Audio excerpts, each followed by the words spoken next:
Il existe plusieurs procédures dites de validation des arbres phylogénétiques. Elles vont estimer la confiance qu'on peut accorder à tout ou partie de ces phylogénies. L'analyse de n'importe quelle matrice de données va générer au moins un arbre, qui est ou non du signal phylogénétique dans ces données. On ne peut pas tester si l'arbre obtenu est significativement le meilleur. Il y aurait trop d'arbres à comparer, et quelle serait l'hypothèse nulle de toute façon? Est-ce que ce serait qu'il n'y a pas de structure phylogénétique? À peu près n'importe quel arbre va rejeter ça. Donc on peut tester ici que des questions plus précises. Et ce n'est pas ce qu'on veut faire dans ce cas-là. Par contre, on peut estimer la confiance qu'on peut attribuer à un arbre ou à certains clades. Ça va consister à détruire tout ou partie du signal phylogénétique éventuellement contenu dans les données pour comparer ces situations à la situation observée. Le bootstrap, qui est la version non paramétrique quand rien n'est précisé, c'est une technique de rééchantillonnage qui est utilisée dans de nombreux contextes, pas seulement en reconstruction phylogénétique. Ça consiste à créer de nombreux jeux de données à partir des données originales en procédant à des échantillonnages avec remise. Donc ça revient à établir des jeux de données de même taille que l'original où certains caractères sont éliminés, d'autres vont apparaître plusieurs fois. Le bruit, ainsi introduit dans ces multiples pseudo-échantillons, vise à estimer la variation de l'échantillonnage. Chaque jeu de données va servir à générer un arbre, avec la méthode de reconstruction choisie, c'est indépendant, des arbres qui seront combinés en un consensus majoritaire. Les différents clades apparaissent d'autant plus dans les différents arbres qui sont soutenus par beaucoup de caractères. On indique pour chaque clade le pourcentage d'arbres où on les retrouve dans le consensus majoritaire. Ces pourcentages sont les supports de Bootstrap. C'est une technique qui est très utilisée depuis son apparition dans les années 80. Alors attention, ce n'est pas un test statistique. Les données ici violent l'hypothèse d'indépendance des observations. On considère souvent qu'un bon niveau de support de clade commence à 80%, donc pour ça on dit que c'est une procédure qui est assez conservatrice. Cette technique de validation, elle fonctionne si on a beaucoup de caractères, donc typiquement avec des données moléculaires. Ça ne va pas être idéal pour d'autres types de données, par exemple les données morphologiques où les matrices sont généralement bien plus petites et les clades soutenues par moins de caractères. Donc on aurait des valeurs de bootstrap assez faibles, ça ne veut pas dire qu'il n'y a pas de structure phylogénétique. Le bootstrap classique qu'on vient de voir a l'inconvénient de prendre beaucoup de temps parce qu'il faut refaire l'analyse phylogénétique à chaque itération, donc au moins 100 fois. Il y a des techniques bien plus rapides qu'on va appeler ici bootstrap local. Alors elles sont apparues à partir de 2008. Ici, on ne va pas reconstruire une phylogénie de nombreuses fois, mais on va utiliser les arbres qui ont été trouvés pendant l'exploration liée à l'analyse phylogénétique originale, où on prend un arbre et on fait des tas de réarrangements, donc on explore plein de topologies, souvent en NNI. Et ici, on va utiliser ces différents arbres qui ont été explorés pour inférer un support de bootstrap local à chaque branche interne.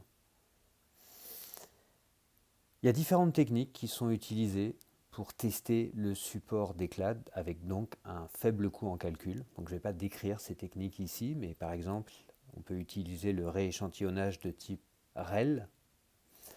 Il va être basé sur les scores des caractères individuels, les sites. On peut également utiliser le ALRT, donc les Likelihood Ratio Test approximés, en version paramétrique ou non paramétrique, qui utilise le SH-test. Donc ça, c'est ce qui est utilisé dans PhyML par exemple. Il y a une technique dite Rapid Bootstrap qui est implémentée dans RaxML, qui est optimisée pour des grands jeux de données. Alors c'est bien plus rapide qu'un Bootstrap standard, ça reste assez conservateur, comme le Bootstrap standard. La méthode Ultra Fast Bootstrap, qui est implémentée dans les dernières versions de IQ3, elle est très rapide, elle est moins conservatrice que du Bootstrap standard, Et en ce sens, elle se rapproche d'un test statistique, c'est-à-dire qu'on va considérer qu'un clade est bien soutenu à partir de 90 ou 95% de support. Le bootstrap paramétrique fonctionne différemment. Lors d'une procédure de bootstrap paramétrique, on va d'abord estimer un modèle d'évolution, donc c'est principalement pour des données moléculaires, mais il pourrait y avoir des modèles d'évolution avec des données morphologiques, mais on fait rarement ça, donc c'est surtout pour des données moléculaires. On va également estimer la topologie de l'arbre, et ensuite en utilisant ces informations, modèle et topologie, on va générer par simulation de nouveaux jeux de données. Ces jeux de données vont ensuite servir à évaluer la topologie observée. À partir de chacun des jeux de données reconstruits, on va estimer une topologie et puis on va pouvoir voir si on retrouve généralement les clades ou pas. On va pouvoir aussi estimer d'autres paramètres comme des dates de divergence, comparer des topologies, etc. Le test PTP pour Permutation Tail Probability consiste à estimer si la structure phylogénétique des données est meilleure qu'une structure aléatoire. Ça, c'est l'hypothèse nulle. Pour ça, on va calculer une statistique qui mesure la structure de l'arbre observé, donc typiquement la longueur en parcimonie. Puis on va détruire la structure des données originales par permutation aléatoire. Et on va faire ça un grand nombre de fois afin de générer une distribution de la statistique, par exemple la longueur, sous l'hypothèse nulle. En utilisant cette distribution, on n'a plus qu'à observer la proportion de données meilleure, donc plus courte pour une longueur, que la statistique observée. Alors voilà un exemple de cette procédure de randomisation où on voit que les données, par rapport aux données originales, sont permutées à l'intérieur de chaque colonne, afin de conserver à chaque itération les nombres de taxons, de caractères et d'états de caractères. Alors voici un histogramme de la distribution de la statistique, comme la longueur, sur les données randomisées, donc sous l'hypothèse nulle. Le seuil, c'est la limite qui sépare les données significativement les meilleures, donc au seuil classique de 5% par exemple. Il suffit de voir où tombe la valeur observée afin d'en évaluer la significativité. Alors voici ici un exemple de résultat de test PTP pour un arbre avec une structure significative. Ici, la longueur observée, désignée par un astérisque, est bien plus petite que toutes les longueurs obtenues avec des données randomisées. Ici, en revanche, la longueur observée, de 1938, elle tombe en plein milieu de la distribution sous l'hypothèse nulle. Et la structure, elle vaut pas mieux qu'une structure aléatoire, elle n'est donc pas significative. On peut calculer la p-value, donc d'obtenir une longueur identique ou inférieure. Ici, elle est égale à 0,63. Le test PTP rejette facilement l'hypothèse nulle et il va identifier que les données vraiment mauvaises.